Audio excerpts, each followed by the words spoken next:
Already ఇప్పుడు release అవుతున్న సినిమాల్లో మెజారిటీ సినిమాలు పర్సంటేజ్ మీద ఆడుతున్నాయి. సో దాని మీద లేదు. పైగా మన క్వశ్చన్స్ టైం లేదు, తక్కువ టైం ఉంది. జనరల్ క్వశ్చన్స్ వద్దు, సినిమాని గురించి మాట్లాడదాం. సినిమా అంటే మీ సినిమా కూడా ఎఫెక్ట్ పడుతుందో అనేసి నేను పడదు అడిగాను. పడదు పర్సంటేజ్ ఆడుతున్నాం. Thank you. ఓకే.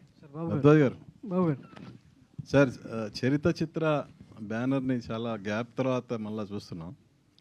సో మీరు ఇంతకుముందు సినిమా చేసినప్పటికీ ఇప్పుడు ఈ సినిమాకి మధ్య పరిస్థితులు చాలా మారినాయి.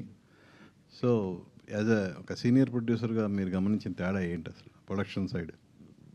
నేను పచ్చని సంసారం ఒక సినిమా తీశాను.